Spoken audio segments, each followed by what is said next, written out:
And the microphone is on, so you're welcome to use it. I think I want to stand. Can everybody hear me? As you wish. Crisosto, can I read your bio? Oh, yes. Yes, feel free. Oh, perfect.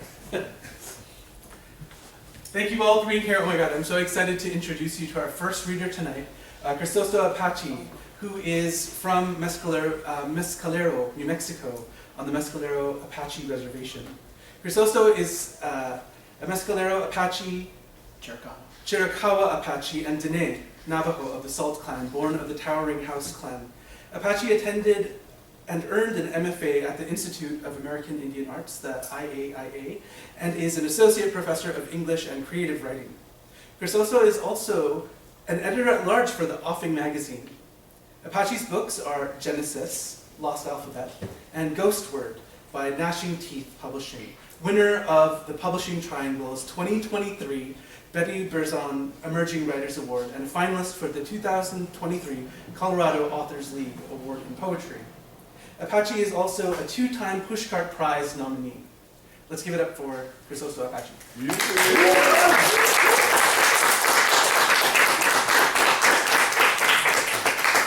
It's always weird to hear your bio and think that, that is somehow me, but I guess it is.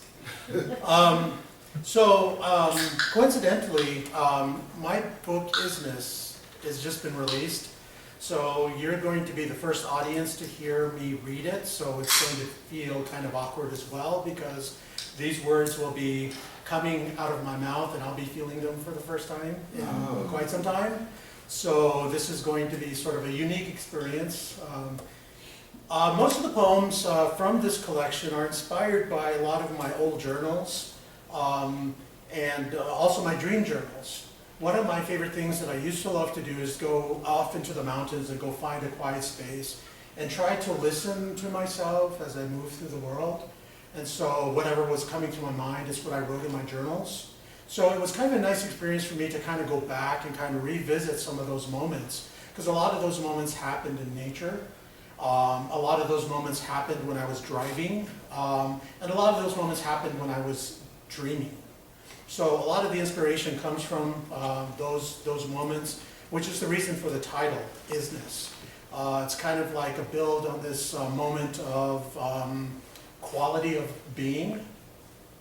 So there's a lot of moments in this book that I think are sort of representative of that. But it was a lot of fun to write, but it was also kind of jarring in moments. I'm going to read you two poems from this collection. The first poem is called Scarce Seeds in 7 parts. 1. Light. Technical creativity combines with spasmodic light, and outbursts extrude inside the inner ear. Seeing bad dreams about webbed feet and hands and holding a feather off Manal Boulevard. Or could it be Central Avenue? Walking the streets at night, peering into the woven tree limbs and windows, detects what was said and what was not possible, shedding in the darkness. 2. Corridor. Many nights exist in silent invasions. The clean hallways are awake and shining, skimming the slits in the eyes down these long hallways to hear the corridor doors flutter in their sway. Some ways down the lit stretch of white, some lights flicker behind the dimly etched window pane. The motion inside is not pulsating, but more like gliding. Each reach for the sheets, the floor is left spinning, the floor spinning and spinning on the floor, reaching, touching the angular feet and the postmortem skin, reaching for the roots of auburn hair and finding each clump slightly matted. A female utters, "Out there," with lies in her mouth. The neck muscle jerks in a windsill and flattens the skin against the barricading film. The fever persists in the jowls and swells intermittently. Others yell as limbs are lost in the wake of an anesthetic lip hole, or which there is pain, waking and comfort of grit underneath. The fingernail after the dirt settles in the trouser pocket. Sitting at the window may remind the reflection of what appears behind the transparent barricade, while staring at the image course inside the silhouette, inside the folds of the darkening hillsides. The song of men is heard. Sit among us, sit to our left, sit to our right, talk to us on either side. In corners, eyes begin to shift, fast and recognizable on beds of fleeting fire. Door closes, eyes shut, sounds are loud, footsteps remain outside. Now, the light is not light, only confusion of mass ceiling vibrations and unending corridors. 3 days. The morning threads the creasing, agile skin. Whispering, they fold onto themselves carefully, not to disturb the show, the unsettling scars. Passing one moment where the eyes does not watch the chains dangling behind glistening doors. The sun is early. The time feels ever colder. The slumping mold reveals each shoulder. Valves enter the mouth, sucking the sounds of suckling light. Beams seal the door and the recourse divulges. Midnight after night. The night never recovers. The light may never work again.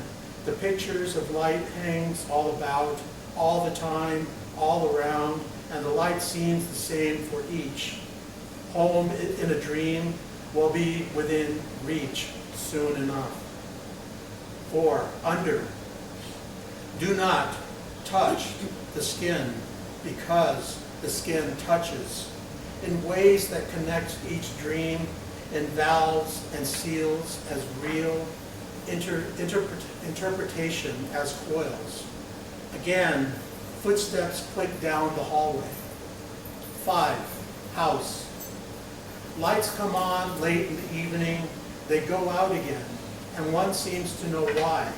To enter the room or the house, they remain empty and always vacant. The red beam wisps by while walking at a distance. 6, cirrus. Stooping down and staring into the yucca blossoms, recognizing a pattern seen in the sky the prior day, a dream on a passing cloud. 7, an opening for the mountain spirits to secure the agile sorrows in his palms. The window of hands, reminding the eyes to move forward, lifting the latches, and releasing him back to his homeland.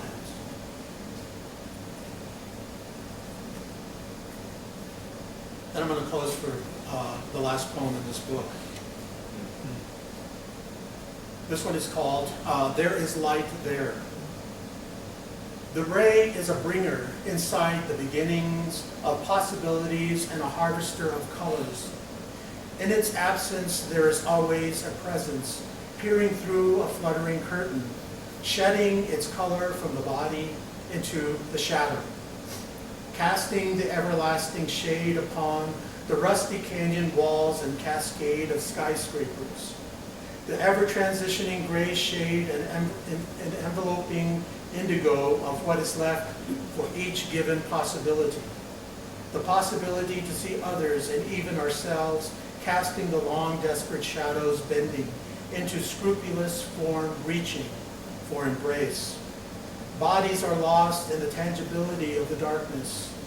Maybe that is the result of why limbs reach. Light is there. From umbra to penumbra, drawing specifications, definitions of what is forming because of the concurrent illumination. The movements in each are because the sun rotates, the moon rotates, the stars taking a millennium to cast its momentary gleam, so that surging energy can begin in the dance, the song, the incantations, syzygy. The weight of reflections reminds the eyes to seek what is behind the mind, so a spark can be lit. A dawn for what can be expected in a yucca basket or buckskin pouch, summoning the blessings, and gazing through all awaiting pollens of bodies. Finally, sprouting from seed and from water, where all stems travel through the soil, in all illumination, bursting through germination, which turns into a dangerous determination. So many cannot be cared for, so many cannot be recognized, never finding their opposite. Water will flow and fall, fauna and seasons will cycle, feet will tread and dance into the night and welcome the morning. There is an absence of opposites, as long as their search for each other never ceases. There is light there. Thank you.